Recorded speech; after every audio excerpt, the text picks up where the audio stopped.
Hey everyone, you guys have made it pretty clear that the next review that you want to see from this wave is Luke Skywalker in the Imperial light cruiser look from the Mandalorian. I don't think anyone ever really referred to this look as Imperial light cruiser. I think they could have just called this Mandalorian Luke, but we do see a little bit of that ship up here in the artwork at the top. And then around the back here we have the typical look at the figure now. So previously, before the plastic-free packaging, we would have a better look at the mural artwork on the back, but now we have a couple other shots of the figure since we can't look at it with our own eyes. I will admit that I did open this up last night. With the plastic-free packaging, you can't really look at the figure at all, and so opening each box was definitely a little bit more exciting because it was, it's the first time you're actually looking at the figure. So the plastic free did kind of increase that enjoyment a little bit, but it also, just diminished the enjoyment of getting the wave out of the case in the first place. The black on black here is definitely giving my camera some focus issues, so I apologize if, it dips in and out of focus just a little bit through the video, but I tried to be a little bit more careful with that, especially towards the end of filming. So I do have to say right off the bat, I really love what the Black Series has been doing with their body technology. The hidden joints, the pinless joints, just the sculpts have just gotten so nice. I love the way that they are layering different pieces of plastic over, harder pieces of plastic. So like his tunic here and his undershirt are two separate pieces. All of that has been so nice. The lightsabers are getting thicker. This paint job on this looks amazing, like the dry brushing on the little hilt piece there, the black and metal in the middle, just looks absolutely great.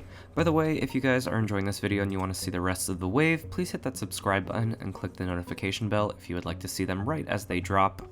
Okay, let's take a look at the articulation here.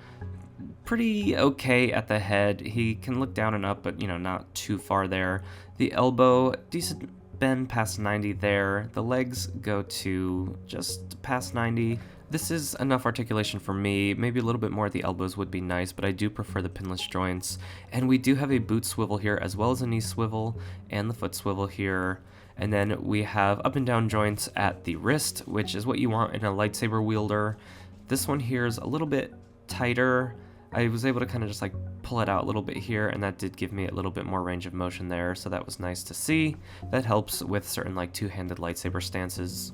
I'm quite happy with the face here. It's not the best Mark Hamill likeness. I do think that the face printing looks nice and clean. It's not kind of that pixelated inkjet style that we've seen on some other Black Series figures in the past. But let's compare him to some of the other lines here. And these are the hexagon stands for my Patreon. If you have a 3D printer, you can make these yourself today. Or if you don't, message me on Instagram and I'll let you know some people that can help you out with printing those.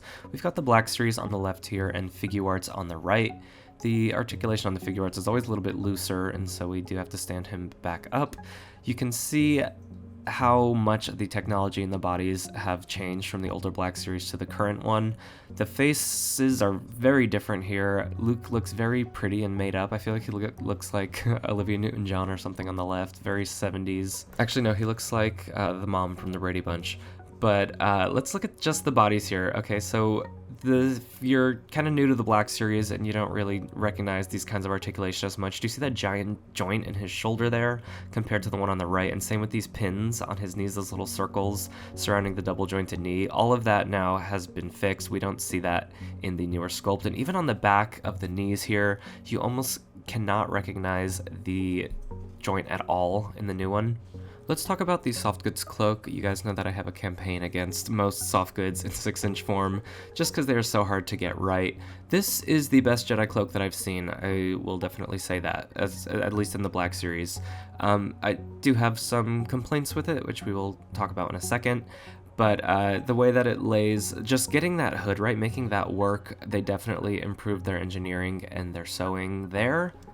One complaint is there is a bit of excess fabric here right up by the neck. You see that kind of sticking up covering his face, just from where they put the seam, and so I did have to use a spare lightsaber to kind of poke that back down.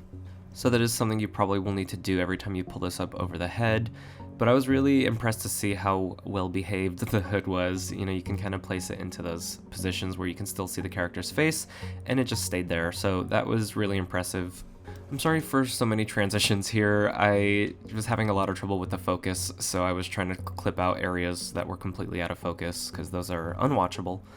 I've done this thing a couple times where I tape the bottom of the robe to the bottom of the stand here so it lays fully flat like that, and just kind of put some pressure on it to keep it straight the way it should look in the show. I did that with my Kenobi Vader, and I think it looks really nice just having those excessive robes just pulled nice and straight. Let's try to get him into some basic lightsaber poses. I totally forgot to mention that he does have a butterfly joint at the shoulder. That is also just kind of something that we're seeing a lot more in the Black Series than we used to. I feel like I need to make a State of the Black Series video where we just talk about everything that's kind of great with the line right now, as well as everything that's terrible, you know, such as prices and that sort of thing, because I feel like it's going in two directions at once, and I'm really curious to see where it lands. By the way, if you guys want to check out some really incredible posing videos, check out Action Display on YouTube. He is just a great guy, and I love watching his videos. They will make you grab your figures off the shelf and go, I don't think mine can do that, and then you kind of just match his pose, and sure enough, he finds ways to pose these things that I never would have thought of. So I did take him outside and do a matte spray. I will have that linked below if you want to see more about how I do that.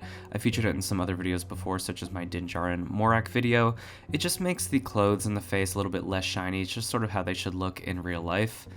So I think next from the wave, I'm going to review the HK droid, because I think that's really cool looking, and there were some things about it that definitely surprised me. And then I think it might be time to do an Andor figure update featuring the new Bix Kayleen figure, as well as the Jedi Survivor shelf series, so I'm excited about making all of those videos. Stay tuned for those. I will see you all next time.